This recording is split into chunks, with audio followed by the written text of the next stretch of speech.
Jessica has started to lend a quiet voice to her inner complaints.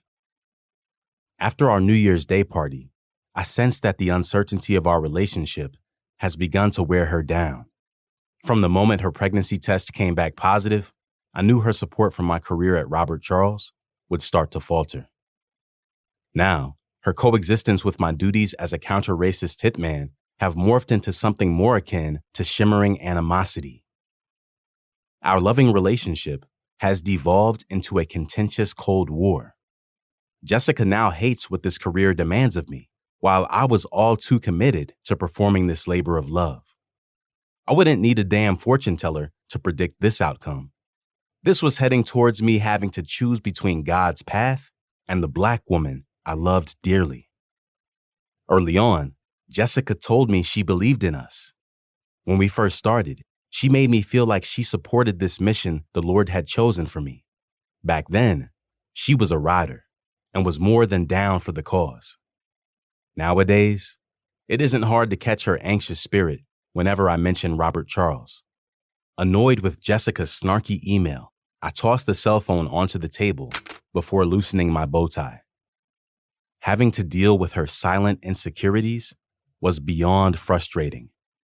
Searching for some sort of mental reprieve, I grabbed a sweaty cocktail glass and forced down more than a few swallows. After all, I was in a damn bar, and there is no better place in the world to try and push away life's tribulations. My eyes probed the darkness of the cocktail lounge, aching for any distraction I could find. Yet, my attempts to occupy my mind were futile. The loneliness of the bar forced me to watch 3 drunk Arab men awkwardly dance to old-school hip-hop. Here in Bahrain, my only company happened to be my scolding hookah bowl and this melted drink. This entire bar was way too cheesy, with its 90s-style strobe light and long panel mirrors hanging from the ceiling. The whole layout felt like it was pulled out of a corny P. Diddy music video. Even in a deeply pious country like Bahrain, everyone wanted the swag of Black Americans. All over the world, it was fun to imitate Black Americans while not actually getting treated like a Black American.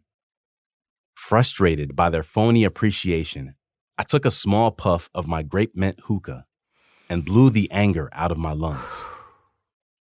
Despite Jessica's childish tirades, I constantly had to remind myself that this was her first pregnancy.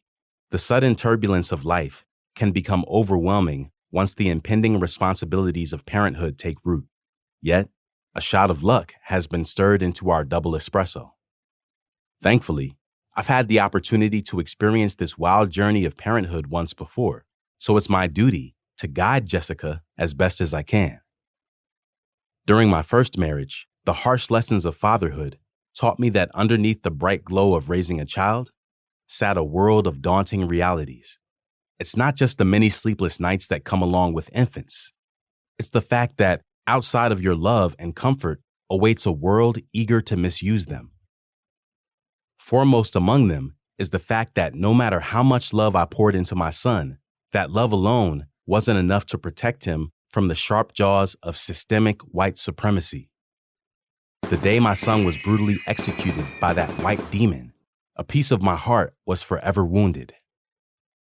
I guess watching Jessica glow with the same inner life that my slain wife once had has made me a bit more detached this time around. The bloody experiences from my first family have forced my spirit into this state of numbness. I find myself a little reluctant about blindly enjoying life's moments.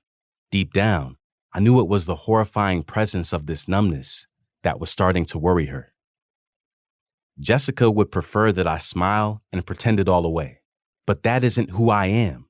At least not right now, I'm not. "Achim, are you sure you're ready to do this again?" she asked. "Why do you live in the past so much, baby?" Jessica would often demand. Even from the comfort of this sofa inside of the Grand Jaffair Hotel, my mind replayed her nervous voice, asking me those 2 pointed questions. The questions alone weren't of a concern. Instead, it's my cold answers to them.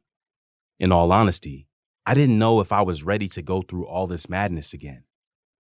If our enemies found